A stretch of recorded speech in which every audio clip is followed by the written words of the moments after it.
We're an island nation, drawn to the sea that surrounds us. A playground for some. For others, it's where they make their living. But the sea's unpredictable. It can change in an instant. The sea takes no prisoners. You always have to be prepared for the worst. The sea is a beast. If you weren't anxious about it, you're not doing the right job. The water was freezing. I was thinking I was going to die. There to save our lives is a volunteer army of over 5,000 ordinary people, ready to leave their jobs, their families, and race to our rescue. Steady, steady. Go for it. When the pagers go off, your heart stops. Is this a life and death situation? There. In the water. You're okay, pal. Let go of the sail, mate. Let go of the sail. Even that 1 second could make a huge difference to someone at home. 1 minute they've got a son or a daughter, the next minute they may not. There we go. Emily, high five. Well done. Nice one. I didn't think we'd get them back. I was just thinking, just please. Are you the parents? The lifeboat crew, without them, there's no doubt about it, we'd have lost our girls. Equipped with their own cameras, Am I switched on? It's on. the crews give us a unique insight into every call-out as only they see it. Good stuff, that's it. Speeding into the roughest storms, searching for people who may only have moments to live. Gotcha. For those who risk their lives, it has become a way of life. If something goes wrong, you could be the only person between them and death.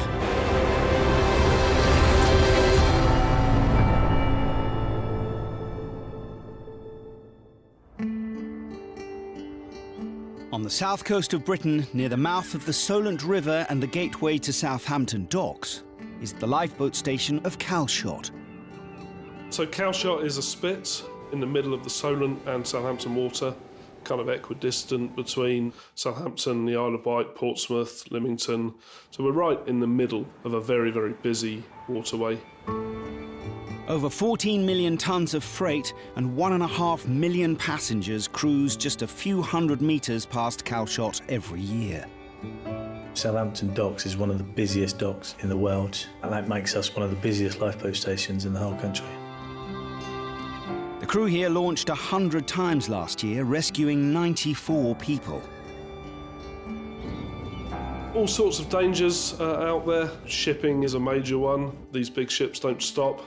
They keep on going, so you don't want to get in their way. Obviously, having several coastlines and some of the geography we've got around here, there are a lot of shallow areas, a lot of sandbanks. So yeah, it is very easy to get caught out if you're not paying attention. When that pager goes off, it could literally be anything. We've gone from sort of incidents involving leisure boats on one day to large commercial vessels on the next. So you want to go from Calshot to Blackjack? Yeah. The unique mix of dangers on their patch mean the Calshot crew are constantly training for any eventuality. One volunteer who's had to learn this stretch of water from scratch is 34-year-old Matt. Pig? Yeah. He moved here with his wife, Holly, and 3 girls 5 years ago. My house is definitely female orientated, so it's a very, very pink house. Lots of Barbie dolls. That's Mummy's, is it? Mummy's tail. Even the dog is female. Yeah, there's a few boy things. PlayStation maybe, football, but it's mainly dolls. Since joining up, Matt trains twice every week and last year responded to the pager 80 times. The station is definitely some of my time, if you like. You get on with each other and go to the pub afterwards and have a pint. What's that? A whirlpool. A whirlpool? Oh no! What's that? Daddy? I'm in the whirlpool. But at the same time, the most rewarding thing is being able to help people. We all want to do that extra bit and see if we can save a life. July, a warm summer's evening. The pagers bring the Calshot volunteers running to the station. Lifeboat launching. The assembly siren is about to sound and crew will be arriving. Please clear the area. First information we heard was from the Coast Guard when we got to the station, and they just said there's a chap on a boat who's phoned us on 999 thinking that he might be having a stroke somewhere in Southampton water. A medical call is one of the most urgent a crew can receive. The station's Atlantic 85 lifeboat is readied for immediate launch. As soon as you hear that it's a medical job, you sort of take a bit of a deep breath and you think, well, actually, we could make a difference here. This is important. This isn't your run-of-the-mill shout where someone just needs a bit of assistance. This is someone who's very poorly. Medical jobs aren't uncommon, but personally I've never been to someone with a suspected stroke. The pressure is on to get to them as quickly as we can. A stroke is caused when the blood supply to the brain is cut off. Any delay getting the casualty to treatment increases the chance of permanent damage or even death. All emergency services have been alerted to the distress call. The lifeboat is on the water in 12 minutes, carrying oxygen and full resuscitation kit. With any job, our initial problem we've got to overcome is finding the casualty. He was able to speak on the radio, but he was in and out of consciousness. So as he was talking, we can try finding him using our direction finder. They believe the casualty is upriver, but the onboard direction finder relies on him being conscious and able to use the radio. Well, basically, it picks up the radio frequency. So when he's transmitting on a radio, on a 360 compass, it tells you the bearing that the transmission's coming from. But that only picks up when he's transmitting. So we had a rough idea where we were heading for, headed towards there, then trying to get him to communicate with us over the radio so that we could pinpoint him on the direction finder. You might start a conversation with him, and then he'll dip out of consciousness, then you'll get him back. It seemed like forever that we were trying to locate the casualty. Over 3 miles upriver, and the crew still don't have the casualty's exact position. I think in all of the jobs we do, time does seem to slow down somewhat, and sometimes you have to check yourself to say, actually, it's really not been very long. We've only been looking for this person for 2 or 3 minutes, whereas it might feel like 10. Heading along the bearing of his last radio transmission, there's no sign of the casualty, just a boat drifting mid-channel. As we approached, we saw a little fishing boat drifting. No one appeared to be on board.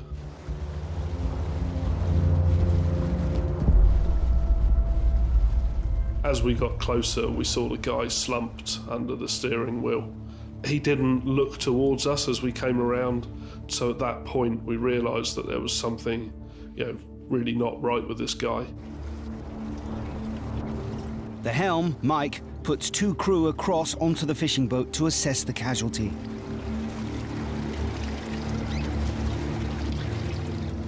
During our casualty care training, we categorise casualties in 2 ways, little sick or big sick. Little sick means we can help them out and they'll get better with our care. Big sick means they are going to need professional hospital care. His level of response was somewhere between responding to voice and pain, drifting in and out of consciousness. This is a big sick casualty. What we want to try and do is prevent him getting worse and then rapidly evacuate him. The crew give the casualty oxygen to try and stabilise him.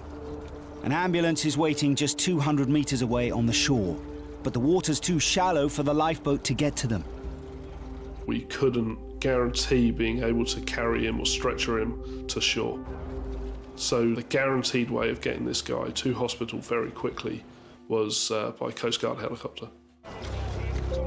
2 miles away in Lee on Solent, a helicopter is scrambled. Until it arrives, the only backup the crew have is the station's second smaller D-class lifeboat. By the D-class coming to assist, straight away it gives you more pairs of hands.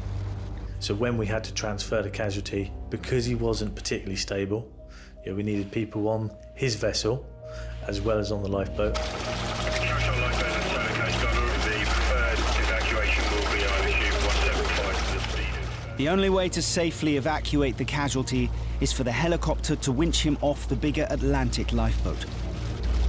But getting him off the small fishing boat and onto the lifeboat is a tricky maneuver. Anytime you need to transfer a casualty from one boat to another, there's always a potential that a gap opens up between the two boats, and whether it's a casualty or a crew member could get entrapped in between.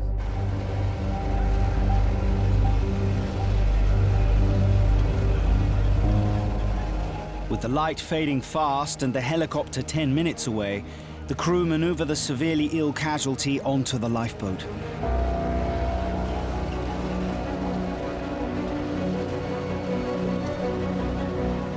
So we moved him across from his vessel onto the Atlantic.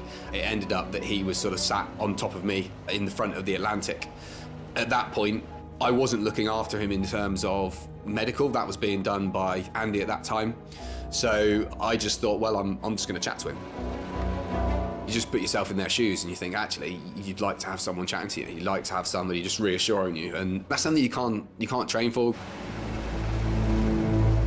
The helicopter is now inbound. To winch the casualty up safely, the lifeboat must be traveling at the same speed as the helicopter. As they accelerate, the crew's concern for the casualty grows.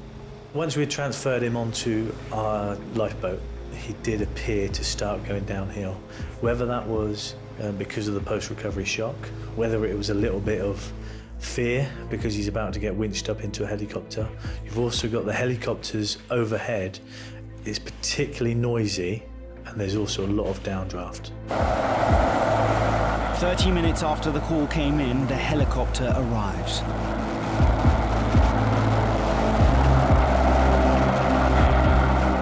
There is definitely a sense of relief amongst some of the crew that a professional medic is now with us. We are there as technically as first aiders to get to the scene quickly and to help people out in the first instance, and any backup is greatly received.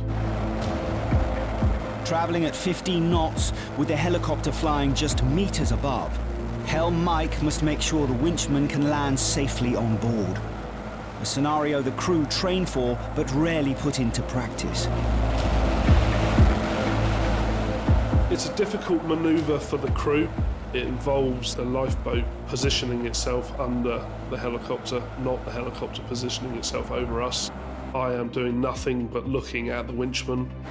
I'm relying on my crew to direct me and look after a casualty. So it's a tense moment, and it's one where also there's a guy dangling out of a helicopter who's in an inherently risky position.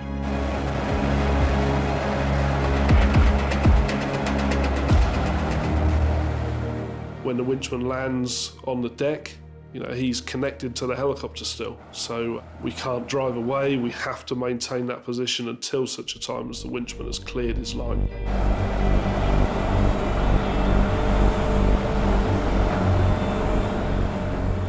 It's never something you'll get used to, even when you're doing it on training. Every single time you do it, the adrenaline is running. This time, a life hangs in the balance, and the winchman orders an immediate lift.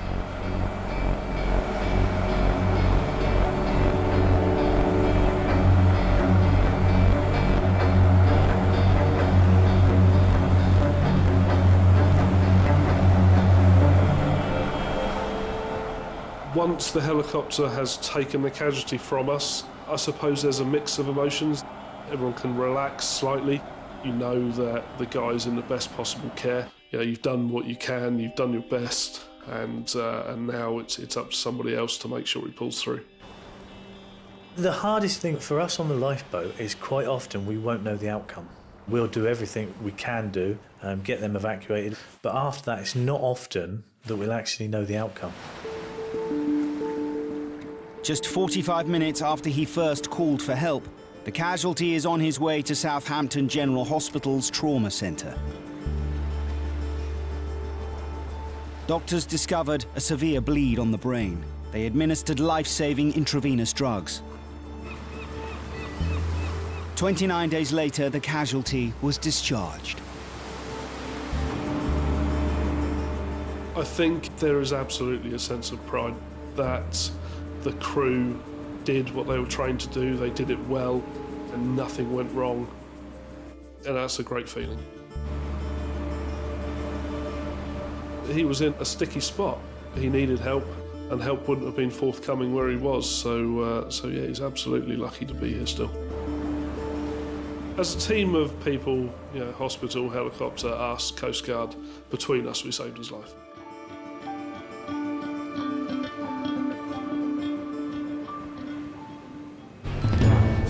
To save lives at sea is why the RNLI was founded back in 1824. But today, for over 5,000 individual lifeboat volunteers, there are many different reasons why they pull on the yellow wellies week in, week out, whatever the weather. I really, really do love that it's an automatic community. I can do coffee, who wants tea? And I know that sounds cheesy and that's most probably what most people talk about, but everybody's got something different to offer. I'm not really that sure how I ended up joining. I think Mum and Dad kind of set me down for something to do when I was like 17 years old. I wasn't like the best behaved kid, and yeah, I think they thought if I go down there I might be able to straighten me up a wee bit, and it kind of has, I'm really proud to have the opportunity to go out and help people in trouble. My aunt, many years ago, and her friends drowned in a boating accident, and no one at the time was there to help them. I like the idea that in similar situations, I and the team can go out and make a difference to people and actually make sure they come home. That's where the boat used to come out. Yeah. The lifeboat has always been in my life. I joined when I was 17 in the same way that my grandfather joined when he was 17 in the 1950s. My dad joined in the 1970s, as did my brother a good few years ago, and then more recently my sister joined as well. So it's a big family thing for us. The amazing thing is my kids are so proud of me. It's crazy. You know, I saw having a big job, a big house, a big car. You know, this will be something my kid will remember and say, oh, my dad is this, is that. No, my kid go to school and say, you know what? My dad is part of the RNLI crew, and they're so proud of it.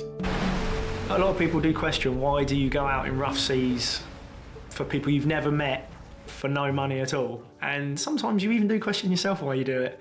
But no, I'd definitely never give it up, that's for sure. When the volunteers at Thurso answer the pager's call, they put to sea from the most northerly lifeboat station on the British mainland. Thurso is positioned right at the very top of Scotland. The nearest sort of big shopping town is like 105 miles away, so if you want to go for a KFC or a McDonald's, you've 105 miles to go to get it, and then 105 miles to come back with it. One thing this far-flung corner of Scotland isn't short of is lifeboat crews ready to put their lives on the line. They have received 17 awards for gallantry since the first lifeboat arrived in 1860. Today's modern 7-class lifeboat is located in Scrabster Harbour, one of the busiest ports in northern Scotland. It's certainly a working harbour. There's a lot of local fishing boats. Supply ships come in. There's a ferry that comes in. So it's quite a busy port in general. The crew keep watch over 60 miles of rugged coastline, one of the largest and most remote patches of any of the 238 stations across the UK and Ireland. Our shouts vary from towing fishing boats, towing a lot of yachts, searching, medevacs. It's a challenge every time you go out because you don't know what you're going to. We can get 4 seasons in one day. Even in the summer, it's one of that sort of places. You can go from glorious sun to hail to, you know, quite stormy weather. You'll see a lot of cradle buoys. It's the smaller inshore vessels. If something happens to them here, if they get a foul propeller, there's not a lot of room here for making mistakes. It can be very dangerous. It can catch you out, yeah.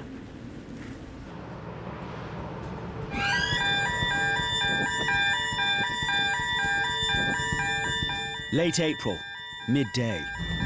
The Coast Guard call out the Thurso crew. A male kayaker has set off a personal locator beacon 14 miles away.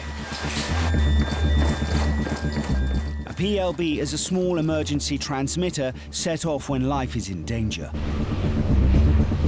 When triggered, it gives a satellite position but little other information. When a PLB goes off, there's definitely a sense of urgency there, I would say similar to hearing a mayday, because when it goes off, it's an individual that's in trouble, so the casualty could be away from his kayak. You're wanting to get there and get on scene as soon as you can. The sea temperature at this time of year is less than 10 degrees. If he's in the water, he could succumb to hypothermia in less than half an hour. Even at a top speed of 25 knots, the crew are still 30 minutes away. You're always thinking, how long have they been in the water? What are they equipped with? What's the conditions like on scene? You know, things can happen, situations could get worse, you know. There's always potential of knocks to heads, or you could become cold, lose the ability to sort of swim, things like that. To find a kayaker in the sea is like finding a needle in a haystack, really. Oh, it could get up to hours, aye.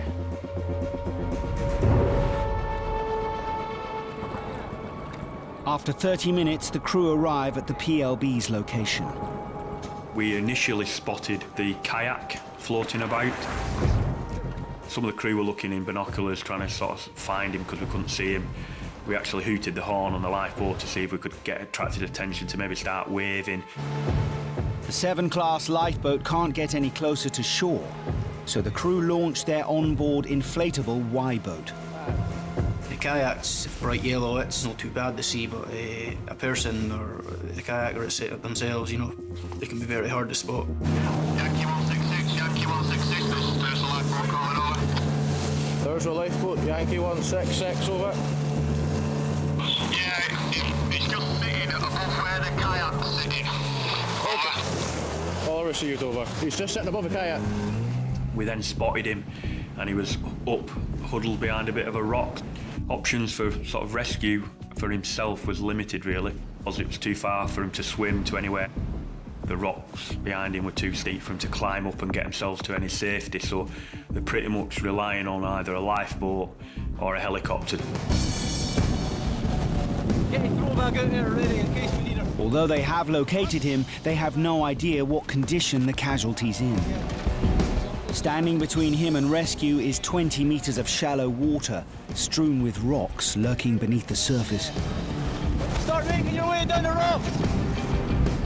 There was a bit of swell as we're approaching the rocks.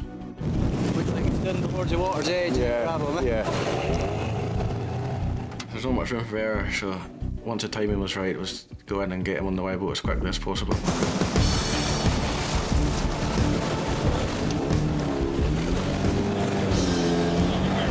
You okay? Quick, come on, on you get, that's you, on you get. You fit him well? You okay? I'm okay, yes. Yeah, good. You've been there a while, have you?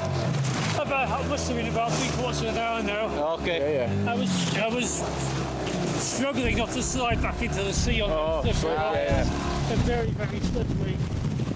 Once we got him on board and found out he was safe and well and fit, we asked if he wanted to retrieve his kayak at the moment, or did he want to back to the lifeboat for treatment, but he was quite happy to retrieve his kayak at the time. Your PLB work, though.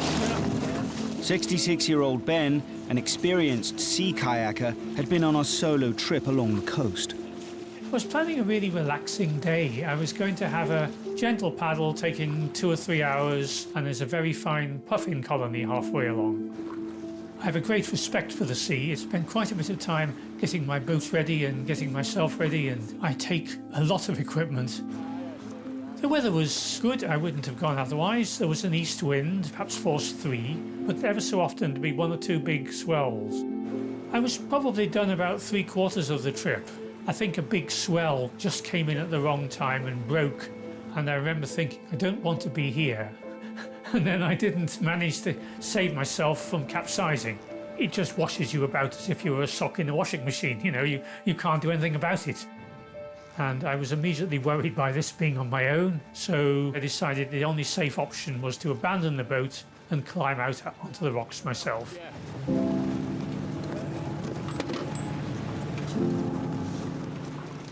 And got myself perched rather precariously and got the PLB out and activated the PLB. And I saw the lights flashing and I thought, right, that's good. They should hopefully have picked the signal up.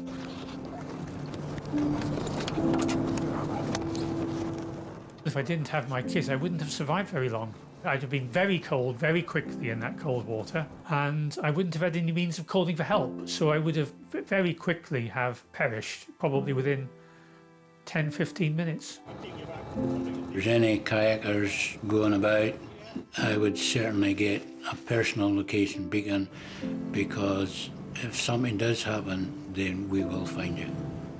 It ended good. That's what we like. The PLB certainly saved this gentleman's life. Over 650 miles away on the mouth of the River Bandon is Kinsale, one of the most southerly stations in Ireland. The town has harboured a fishing fleet since the 1600s and is famed for its seafood.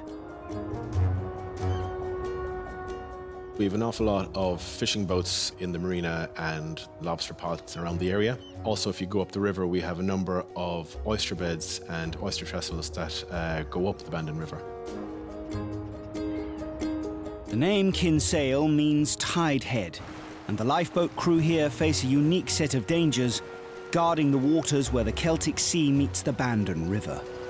It's not as calm as normal rivers. There's quite a strong underflow current, so you can get swept off your feet quite quickly. Some days you could have nearly 4 to 5 knots of tide in certain areas. It is something that you do have to be careful of. Kinsale Lifeboat Station opened in 2003 and has over 20 volunteers, sacrificing their time for the lives of others. 55-year-old photographic printer Hetty first picked up the pager 12 years ago. One of the reasons I joined the RNLI is because I am a sailor. I realised that everybody can be caught out. The sea can be very calm, but it also can be unforgiving, wild, powerful. It can change in an instant. I had a boat fall on top of me once. I was under the water for almost 2 minutes. I was drowning. Your whole life passes in front of you. You remember everything you've done in the past. I thought this was it. I'm done. The first thing you think of is there anybody coming to help me? I didn't have the RNLI then. I was in another country. When you know that there's no lifeboat there, that nobody can help you, you think, I'm going to give it one last go. And I was just very fortunate to save my own life. You know, when you almost drown, you get a second chance. You want to make every day special. You look at the sky, you breathe, you breathe, you breathe. It was one of the reasons I joined the RNLI, because I felt we could make a difference.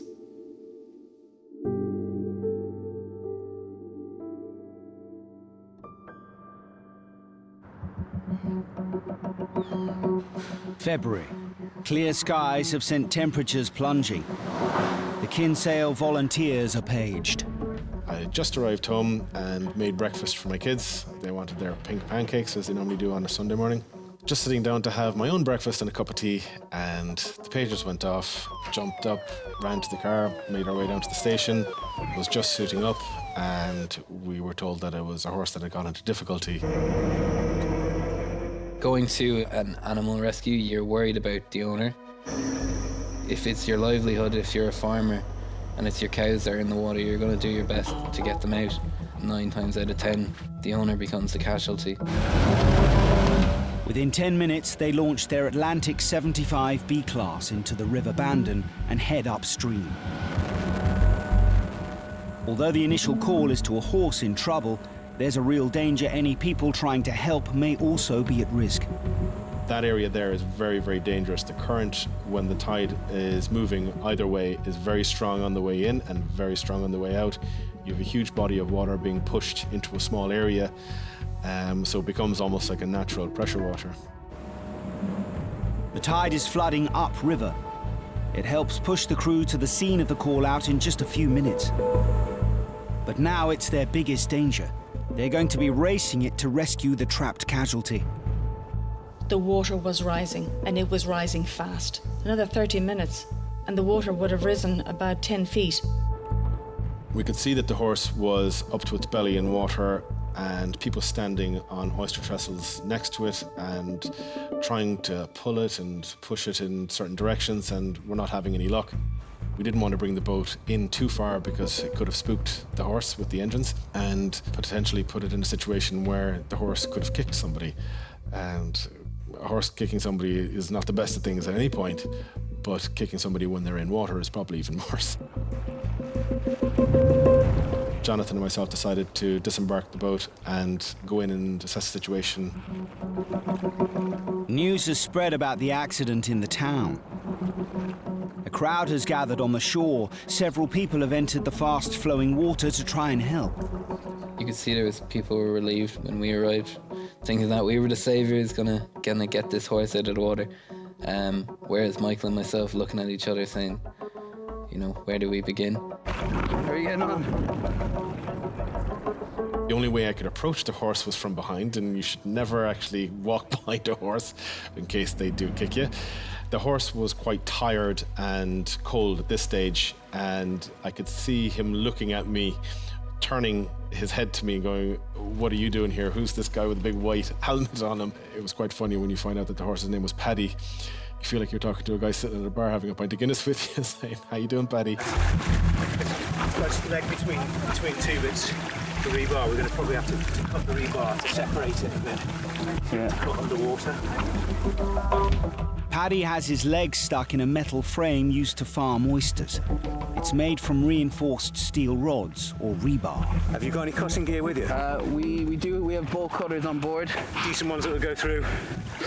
Get those out. I think that we can get them out anyway. We'll have a look. We kind of said to ourselves, "Oh my goodness, we're looking at rebar." Our bolt cutters would not cut rebar at all. Angle grinder might cut rebar at inch-thick steel. Yeah, not our bolt cutters, unfortunately. It's been nearly 20 minutes since the call came in. The tide is still rising. While the helm on the boat keeps an eye on the people in the water, the rest of the crew need a plan to free Paddy fast. It was in February. The water would have been freezing, so the people around, they were starting to get very nervous for the horse. Is Michael going to be able to do something? Can the RNLI do something? The water was now on top of the back of the horse, and the horse just had its neck out of the water. That was where we were kind of saying, look, this might not turn out as we want it. The owner was very worried about his horse from the instant that we got there, and had actually almost given up, and was very upset himself in a sad manner as opposed to an angry manner. The horse's owner, Paul, had been out riding with his daughter, Lauren, when Paddy got stuck. They had never been to that stretch of river before and had no idea that the oyster trestles lay just under the surface. Most Sundays we was go to the beach with them, you know, just to give them a wash in the water. The salt water was very good for their legs. That day in February, just things went a bit wrong on us, you know.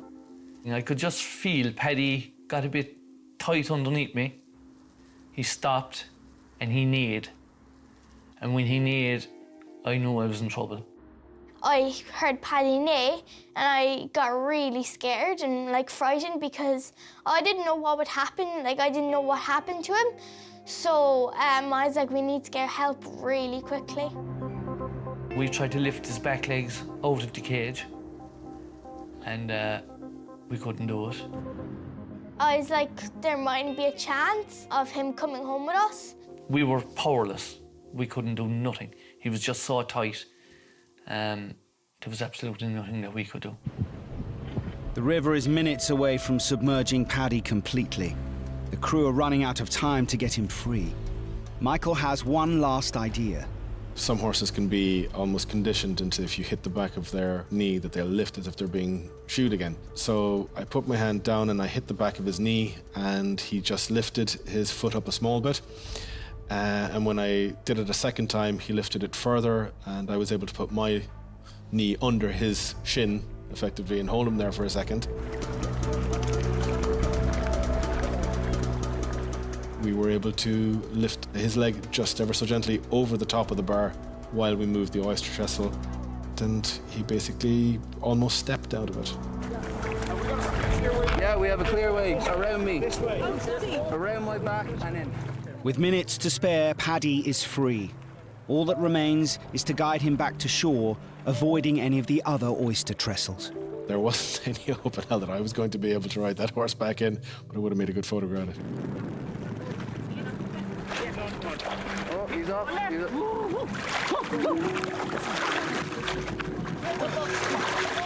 You clear again?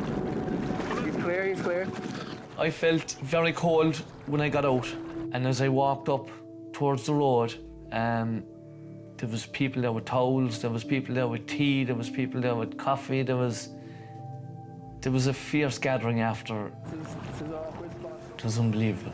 When I see that horse walking up and people around him, it was just brilliant. It was the only tears came to my eyes, I'll be honest. Definitely a job well done. It was a big pat on the back moment for Michael. No hassle, sure, anytime. It won't be one I'd forget too easily. It's not every day you go to rescue a horse. I think we just got lucky. We got lucky with an unlucky situation, so kind of balanced it out. Stuck my hand on it. Push it back. To start calling him the horse whisperer, is it? Apparently I have been called the horse whisperer a couple of times, but I'm not going to stick with that one.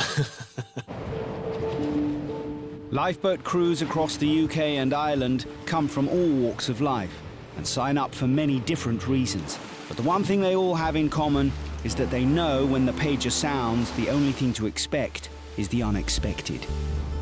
Part of the buzz with the RNLI is once your pager goes off, you have never got any idea of what that job's going to be until you're ready at the station. I suppose that is part of the way of life with the RNLI. It's the unexpected. It's a great adrenaline rush. It's great to keep you excited to continue with it, really, and that's why you never really get bored of it.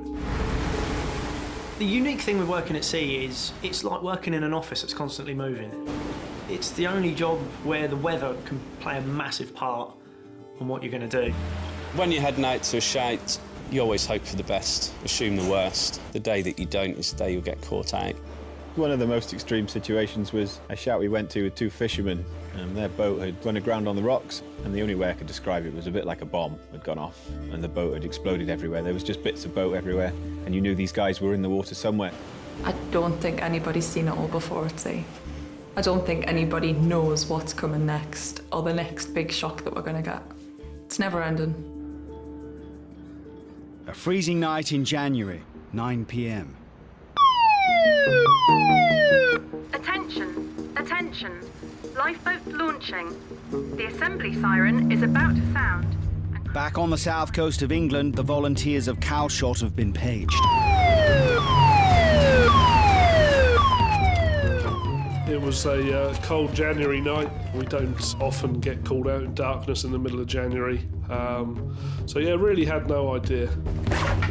All the crew know is that there's a vessel in distress on the notorious Bramble sandbank near the Isle of Wight. It is harder working at night just because obviously you've lost that real sense of what's going on around you. Suddenly you're looking at navigation lights on boats rather than just seeing a boat. It's quite a hazardous area in the shallows that we've got, so your situational awareness is certainly diminished at night. Calshot's Atlantic 85 launches towards the port of Cowes on the Isle of Wight. But I just remember looking across to Cowes and sort of going, the bright lights had gone. We soon realised that actually what we could see was just a black hole where Cowes, the town, should be. Then suddenly the gravity of the situation dawned on us a little when we kind of saw the scale of this thing. Blocking out the lights of Cowes, a 50,000-ton cargo ship has lost control and run aground on the sandbank in the middle of the Solent. The Atlantic is 8.5 metres compared to a 180-metre vessel. I think the biggest thing is thinking, what are we expected to do? There's no way that your 8.5-metre rib is going to have much effect. It's the length of 2 football pitches approximately. So if you imagine one car parked on 2 football pitches, that's about the comparison. The feeling I had when we saw this thing, I think it can be summed up with one of the guys that was on board that just turned around and looked at me and said, I think we're going to need a bigger boat. Both Calshot's lifeboats joined the harbour master, 2 tugboats and a Coast Guard helicopter attempting to help the stricken ship. Some news just in, a car transporter, the Hogue Osaka, is reported to have run aground at the Solent off Cowes in the Isle of Wight. A helicopter and 2 lifeboats have been seen near the ship, which is listing. Roger, your task to the cargo carrier Hogue Osaka. Beware the vessel has a lot of rope in the water to the aft of the vessel. All we could see was that it had approximately a 45-degree list on it, so it looked very precarious. Leaning over at a dangerous angle, the massive cargo ship could roll over at any moment, putting the lives of anyone on board in imminent danger.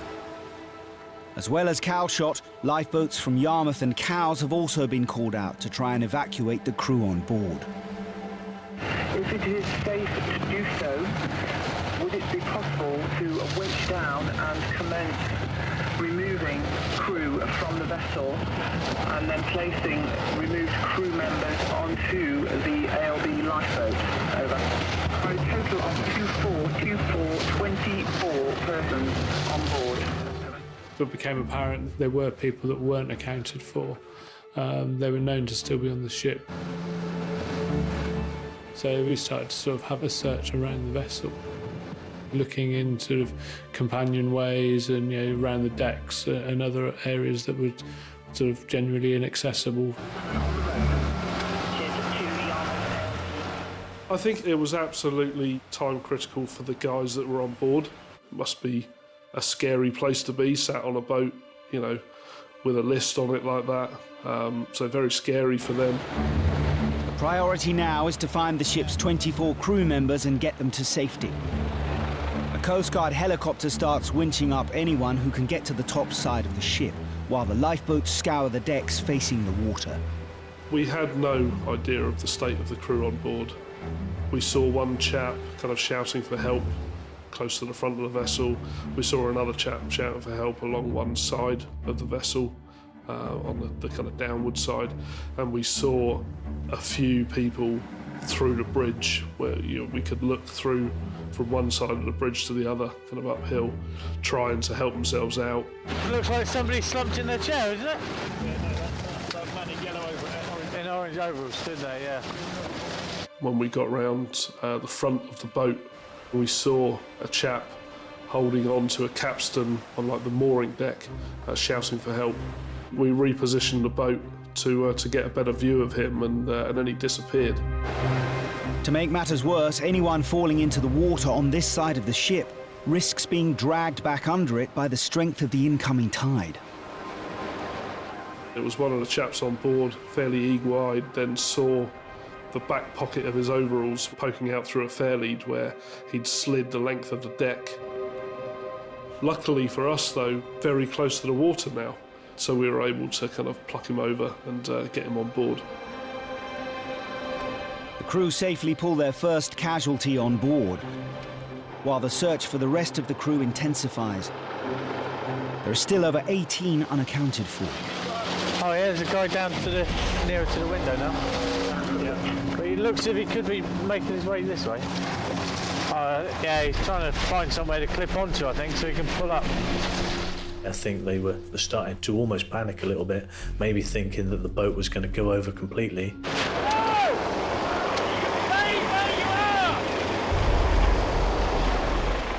So we'd seen this guy there for a good few minutes and tried to communicate with him to stop, to stay where he was. We're wearing helmets underneath a listing ship in the middle of the night. There's a language barrier. We can't really hear them, they can't really hear us. We knew at this point a helicopter was coming that could easily winch him away.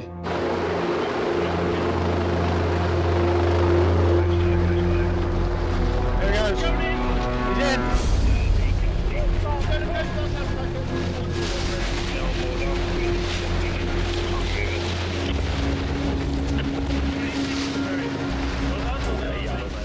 We just went for it, we just went to grab him.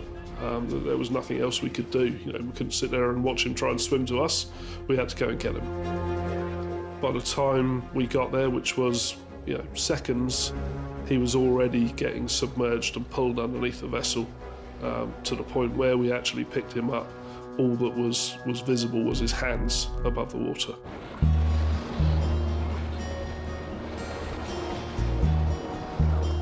The chap that jumped from the side of the vessel, he was submerged 5 seconds after he was in the water, and we plucked him out, you know, 2 seconds later. Yeah, he was. That was a life saved that night.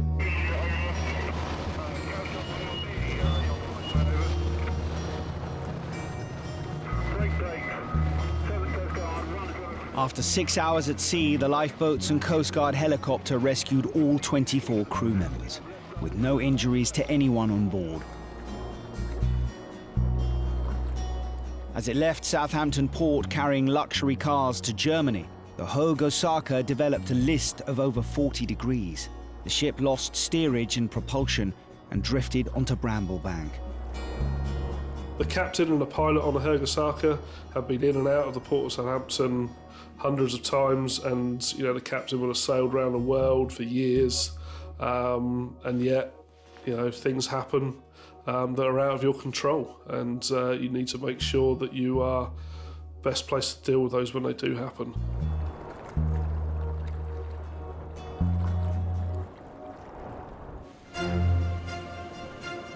A 100 miles east along the coast from Calshot is the seaside resort of Eastbourne.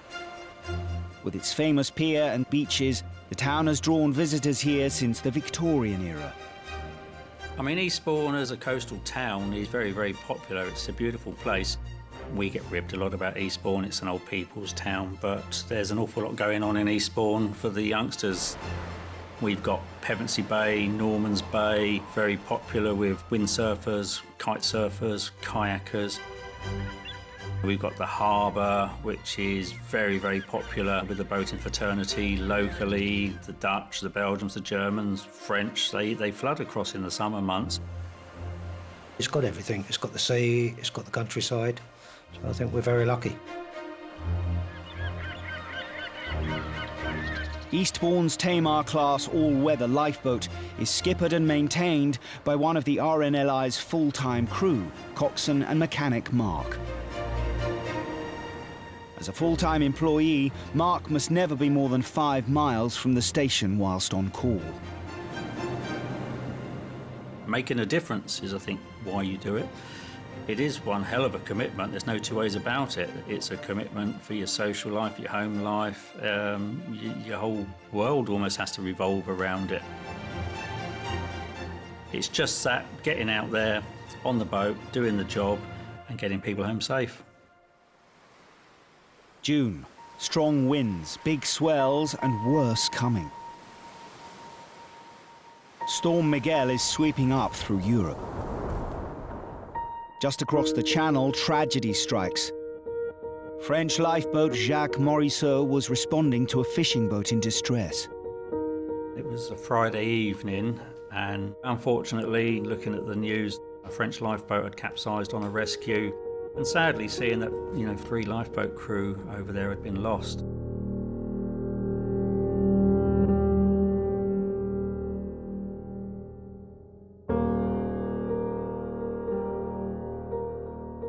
We're all in the same business of saving lives at sea, and to see that they'd gone out there to try and rescue or find a stricken fisherman, and then the boat itself ends up in trouble is heartbreaking. I think it gives you a wake-up call. I think most of us on the RLI think we're all indestructible, but an event like that will give you a wake-up call to actually say, you know what, it can go wrong, and it does go wrong.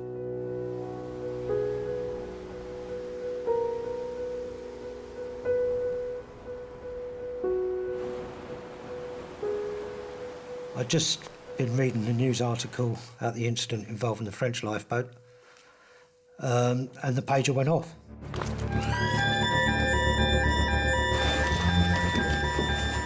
We were having to go out the same night and the same storm, but at the end of the day, we've got the job to do, and we'll still go out and do the job.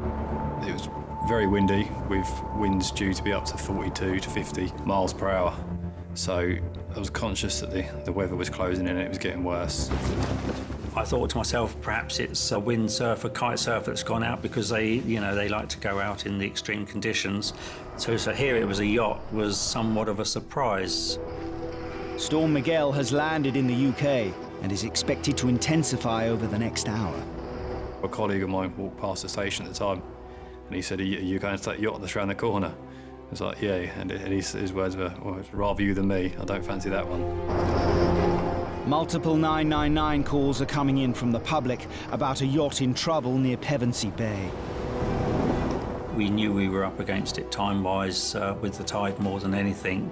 The weather worsening obviously doesn't help, but the tide was the real issue. 2 minutes after launching, the crew find the yacht just 200 meters from shore. As well as the approaching storm, the crew are now also racing the outgoing tide. Already there's barely enough water for the lifeboat to get in close. We was pretty surprised to see how close inshore he was. The vessel was being thrown all over the place. It was very, very shallow there. We only had half a metre below us, so we wouldn't like to have guessed how much he had underneath him. We'll throw you a tow line! Make up, then take up the anchor! There's loads of safe anchor points off of Eastbourne. Unfortunately, this yacht had just gone far too close to shore. He obviously hadn't checked his chart to see that where he was actually very, very shallow. And it's not a suitable anchor spot, being soft sand as well. You cannot stay here! You end up on the beach! In that weather condition, with that wind coming through, it was no doubt before he would be washed up on the beach. The weather conditions are getting worse! You've got 50-mile-an-hour winds coming through! The only way to get the yacht and its skipper to safety is to tow it into deeper waters. We need to go stern to him to pass him a tow line. So in order to do that, we're putting our propellers in shallower water, so the stern of the boat is in shallower water than we want. But we had no other option. We could see that his anchor was just about holding, and he was rocking some. He was on his own, he was ill-equipped for the weather, he was barefoot, with no life jacket on. With the tide ebbing and only half a metre of water below them, the lifeboat is dangerously close to bottoming out. But the crew must get in even closer to get the tow line across to the yacht. The danger of getting too close to a vessel is never knowing what the next wave is going to do or how big it's going to be. There's a rule of 7 we go by the sea. The 7th one is always bigger than the last 6. If you get too close and a big wave gets underneath you, then it's going to push your 40-ton boat onto his.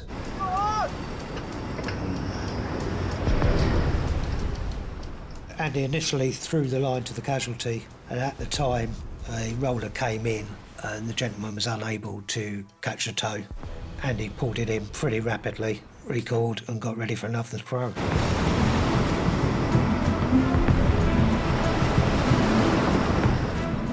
There's a couple of times he was very, very close to going over the rails of his boat.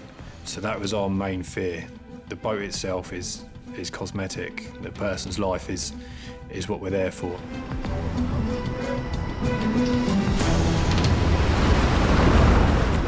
Threw it again. The gentleman actually caught it. He's lost it! Another breaker came in, sort of slipped through his hands. By then, things were getting to the point where we were becoming aware of the situation that we needed to get that tow line secure. Even though time is against you, you still can't rush. You've just got to get everyone reorganised, get the boat repositioned and go back in and have another go. Finally, the casualty manages to secure the tow line. But the yacht's anchor is still stuck fast in the seabed, which is preventing the lifeboat from towing the vessel into deeper water.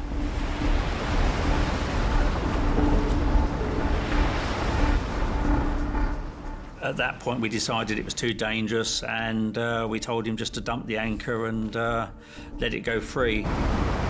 Loss of an anchor against the loss of your boat. I think it's a no-brainer what you've got to do. Let it go! Now, let So that's what he did. He dropped the anchor, and then we towed him out into deeper water. There you go, Dean.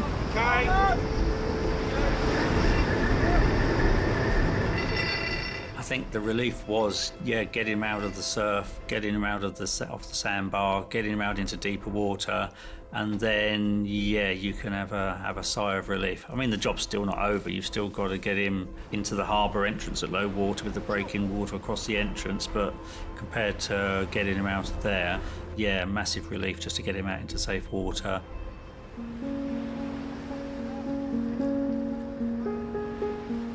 The yacht had sought shelter from the elements in Pevensey Bay.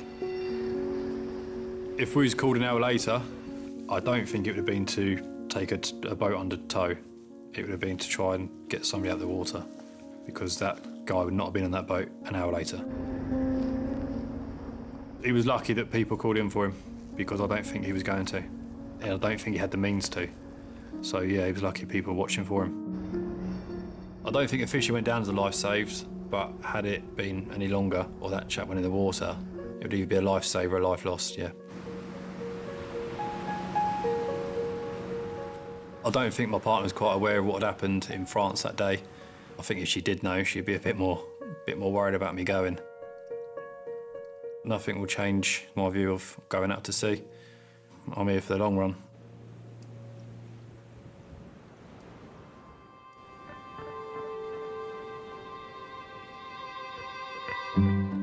Back over in Kinsale, Paddy the horse is showing no ill effects after his close call on the River Bandon. Paddy's in tip-top shape. He's in great form. He's having the summer off, eating plenty of grass. I love him. I love him. He's just such a character of ours. I took Paddy back to the water probably 3 weeks after that accident, just to see how he'd cope, just to refresh his mind, and there was no issue. He went straight back in. Now he's not frightened at all. He's back to normal. He's doing everything perfectly fine now. He doesn't have any more cuts or anything like that. We all love Paddy in the RNLI station. He's become a member of the family.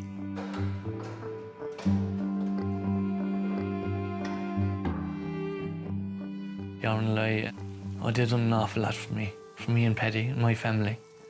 Say thank you so much for saving him, because he's definitely one of my favourite horses.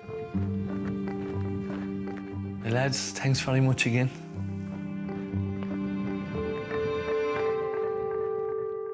I think you always react slightly differently when children are involved.